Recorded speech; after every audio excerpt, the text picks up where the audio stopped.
Alright, how's it going, everyone? Welcome back to Storm Tracker 998, and this is going to be a ranking tier list of my NOAA weather radio collection of all 32 radios that I have. So yeah, since this is probably going to take forever if I do all 32 at once, I'm just going to divide this into two parts, and yeah, I know, we're doing this vertical, because here's the reason. The reason being is because, well, if I flip it to horizontal, it's going to look like this, and this is pretty crappy if I do it like that. So we're going to do it vertical, and I apologize. I hate doing videos vertical too. It's really annoying, but for the sake of this one, we're going to do it vertical. So yes, we're going to rank every single radio that I have, starting with the Midland WR120. I believe this is a B. Yes, that is the modded WR120B that I have. So far, I'm putting it in the A tier because I feel like it deserves that spot. It has a nice alert siren, and it's a nice radio to have for a beginner as well. And then next up is the Radio Shack 12-519. So I'm going to put this into the B tier, and you guys might be going crazy right now. Why is that? Because, well, I'll bring you over to the 519 to show you why. This is what mine sounds like. Report 30. Aurora, report 31. Sounds like it has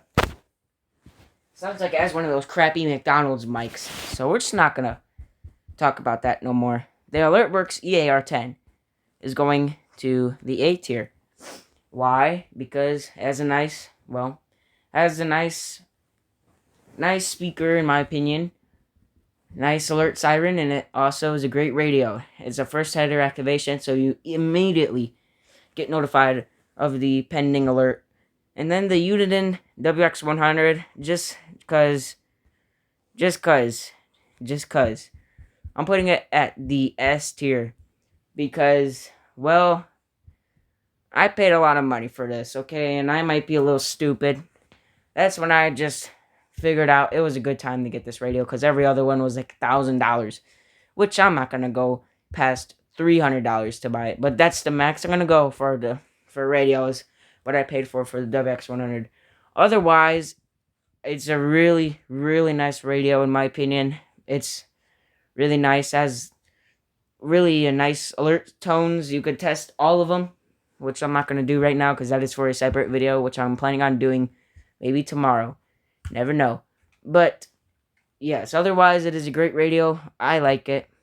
But there's a little confusion in it when you have two channels that are both different frequencies. Like channel 2 is put at frequency 162.475 for some reason. I don't understand that.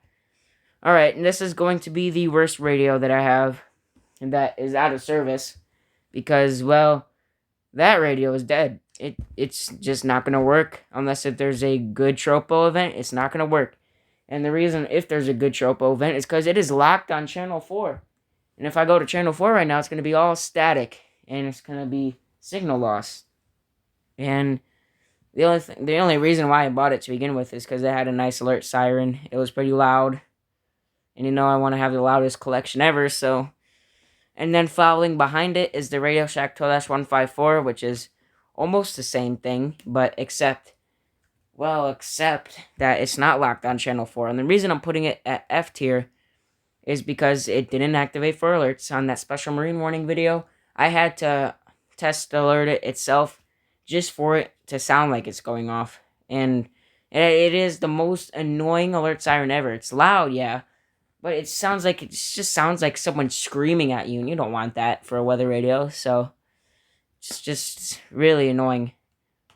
And yes, the next radio is the Radio Shack 12-260, which I'll plop at the C tier, because, well, for me, I don't know how to change it to voice, so it's just stuck on sound, and that means it's going to go off 5 minutes, so every single weekly test that I'm not here for, it's just going to be sounding the entire time.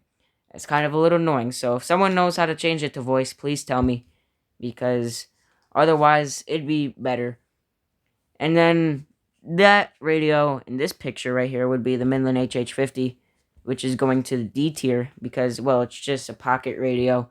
There's really nothing much behind it. I mean, it's my second radio that I got ever, which was in 2020. But, of course, it's just like It's got an annoying siren test.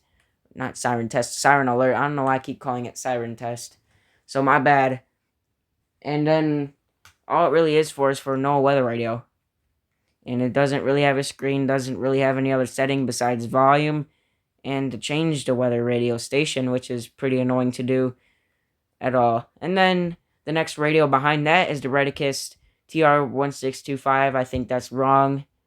This radio has got a lot of controversy behind it. And me personally, I don't like it, so it's going to the D tier. Because, well, it just keeps changing its clock every time. So I've just given up on trying to change the clock on it because it's just going to keep resetting and making it fall behind on the time. And then it's just really annoying. And then it's got a loud siren.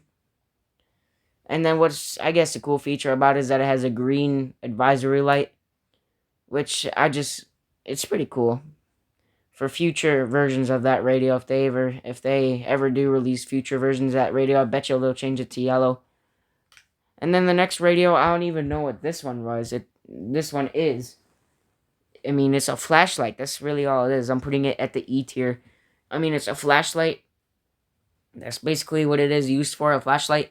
And I guess there's no weather radio on it. I don't think there's FM and AM on it, though. But, yeah, otherwise, it's just what you really want to use it for is a flashlight. I mean, it has one of the brightest flashlights I've ever seen. And I've shown an example of it before on a stream, I think. It is bright. Bright. But not bright enough to set fires, I think. But it's really bright.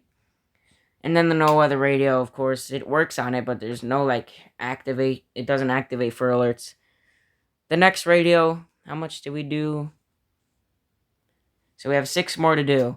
The next radio is the Lacrosse SA3301. So finally, and it's a better rating. But I think it's a good radio. It's got a flashlight, AM, FM. I don't think there's presets on it, though. It's got a nice flashlight on it. And what I despise on it is that it gets really loud when it goes off for a tornado warning. So you could have it go off for all alerts or tornado warnings, I think. And it doesn't have a siren on it, so I guess that's unfortunate for it. But otherwise, it's a really good radio. It meets its purpose of being a radio. And then I believe this is the Midland WR100 version 5. I'm going to put it at the B tier because, well, it's probably going to be lower for a lot of other people. But for me, it's caused me no problems. It's classic radio by Midland. And the reason I don't give it an A tier is because, well, it's given a lot of people problems. It's broke. The speaker broke. I guess dead tuner is what you call it. I'm not sure. The next radio is going to be the G-Storm G-70W, which is going to the C tier. But let's go over what I like about it first. What I like about it is that it has a really nice speaker, and it has Bluetooth, as well as a flashlight. And this, out of all the radios that are by different brands, it has a nice alert siren, too. So I guess that's cool. But what I don't like about it is that you have to use a screwdriver just to change the batteries on it, which that doesn't make any sense. But yes, I'm giving it a C tier, not just because of that, but it's because, well, I don't really use it that much. The WR100 version, no, that is the other version 5 that I have, the modded one. That is going to the B tier too, because, well, the same thing because of the version 5, the other one that I have. The Eton FR800. Now, I just got this radio, so, alright, how much more rankings do we have left on this? 3, 6, 9, 12. We have 2 more to do. So the Eton FR800 is going to the B tier as my first opinion, because I never seen it activate for an alert yet. But it's a really nice radio. It's got a really nice speaker on it, in my opinion. It has AM, FM, and you could set it on WB alert is what they call it, which is basically, it's not gonna play the weather station, but it'll activate for alerts, even though that the weather station is not playing. And then the last one, I believe, 3, 7, 10. Yes, this is the last one. The Radio Shack 12-262 is going to the A tier. Because I like it.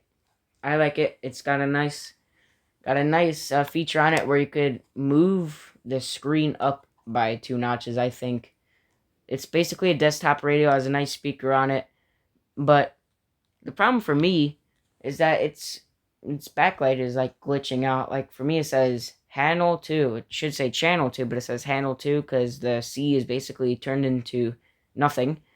So I guess that's kind of weird. I don't know why it started doing that, but I might have to get a new one at the time being. But yes, this does conclude part one of the weather radio ranking, my collection, not every radio, but this is just my collection. So we have 16 more to do in part two. And these are basically the better ones. Like, this part is just basically the ones that's got a lot of the bad ones, but this next one has got a lot of the good ones. You could tell just by looking. Yeah, all these ones are pretty good. So yeah, I will see you guys in part two. I'm going to try to make this so it's watchable with the vertical screen. So yeah, let's go to part two.